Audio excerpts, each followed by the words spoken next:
राजपाट छोड़ने की तैयारी कर रही है, लेकिन आज मैत्रेय जी से आत्मज्ञान प्राप्त करके और अपनी यात्रा पूर्ण करके श्री विदुर जी महाराज का आज हस्तिनापुर में आगमन हुआ। जैसे ही विदुर जी आए तो विदुर जी ने क्या देखा कि पांडव कहीं जाने की तैयारी में है। बोले वृंदावन बिहारी लाल की जय। कहा कि देखा कि पांडव कहीं जाने की तैयारी में है। और जैसे ही देखा कहां जा रहे हो तो कहा चाचा जी जिनकी कृपा से हमको राज मिला, पाठ मिला, जिनकी कृपा से हमें सब कुछ मिला, वो भगवान ही जब इस धराधाम से चले गए तो हमने भी यहाँ बैठ के क्या करना। जैसे ही कहा कि भगवान चले गए तो हमने भी बैठ के क्या करना। तो श्री विदुर जी कहने लगे कि देखो आप वानप्रस्थ आश्रम में नहीं जा सकते अभी। पूछा क्यों? बोला आप वानप्रस्थ में इसलिए नहीं जा सकते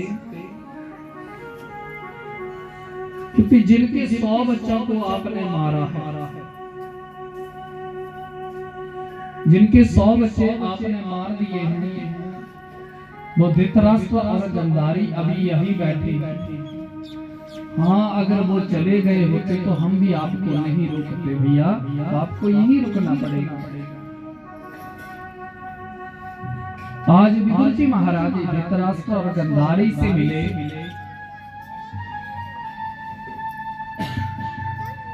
तो विदुर जी महाराज ने पूछा भैया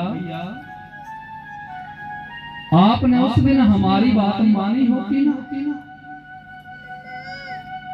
तो आज आपको ये दिन देखने नहीं पड़ते, क्योंकि आप पुत्र मोह के बीच में रहे और दुर्योधन उपद्रव करता रहा और आप चुपचाप देखते रहे। लेकिन उस समय अगर आज उस समय आपने दुर्योधन का त्याग कर दिया होता ना, उस समय आपने दुर्योधन का त्याग कर दिया होता तो 99 बच्चे आपके बच जाते। और फिर रोए धृतराष्ट्र और गांधारी। विदुर जी महाराज ने ऐसा ज्ञान दिया कि उनको जीवन का बोध हो गया। और जैसे ही देखा कि जीवन का बोध जब हुआ तो वो वानप्रस्थ में जाने के लिए तैयार हो गए। विदुर जी महाराज उनको लेकर के वहां से निकल गए। और जैसे ही निकल गए तो क्या हुआ कि जैसे ही पांडव सुबह नित्य जो उनका नियम था धृतराष्ट्र गांधारी की सेवा का, जैसे आए तो कक्ष खाली देखा था। यहाँ तो ये भी है कि कुंती भी साथ गई थी वानप्रस्थ में। और फिर जाकर के उत्तराखंड के बीच में युधिष्ठिर जी महाराज धृतराष्ट्र जी महाराज का देहांत हुआ, देहावसान हुआ। उनके साथ उनकी पत्नी गांधारी भी सती हो गई। कुंती ने भी अपना शरीर छोड़ दिया था। इसके बाद पांडवों ने भी स्वर्ग आरोहण किया। और जैसे ही पांडवों ने स्वर्ग आरोहण किया तो राजगद्दी बैठक के ऊपर कौन बैठे? बोले राजगद्दी के ऊपर आज 36वें वर्ष में बैठे कौन? राजा परीक्षित।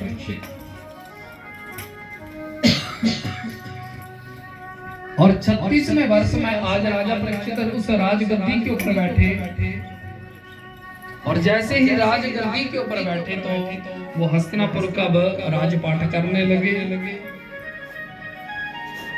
लेकिन जैसे ही बोला, उत्तराखंड के बीच में ही उन केदारनाथ जी के पास पांडवों के देह छूटी।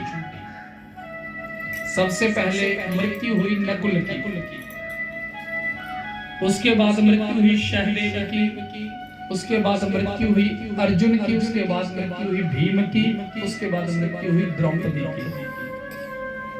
और यहाँ तक ये कहा है कि युधिष्ठिर जी महाराज को कोढ़ निकल गया। और कोढ़ क्यों निकला? गुरु से छल और मित्र की चोरी, या बने निर्धन या बने कोढ़ी। गुरु से छल, मित्र की चोरी, या बने निर्धन या बने कोढ़ी। सुदामा ने भगवान के साथ क्या किया? उनकी चोरी की।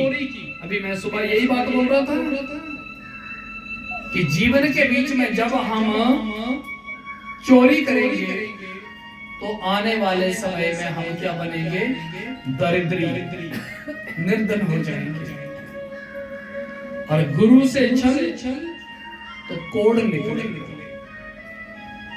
युधिष्ठिर जी ने युद्ध क्षेत्र के बीच में चाहे किसी की भी प्रेरणा थी वो, लेकिन गुरु से छल किया। अश्वत्थामा नाम के हाथी को मारा गया और नाम पुकार दिया गया, नरा नाम निराहा। और गुरु द्रोणाचार्य ने सोचा मेरा बेटा मर गया, और बाण छाती के ऊपर लग गए। यानी युधिष्ठिर जी ने भी छल किया। और जब छल किया तो क्या बने? उनको कोढ़ निकल गया। ऐसे ही बोला 6 महीने तक कष्ट भोगा, और 6 महीने कष्ट भोगने के बाद फिर वो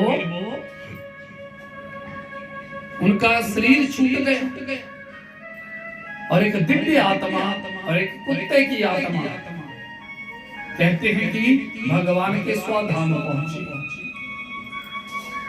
कुत्ते की आत्मा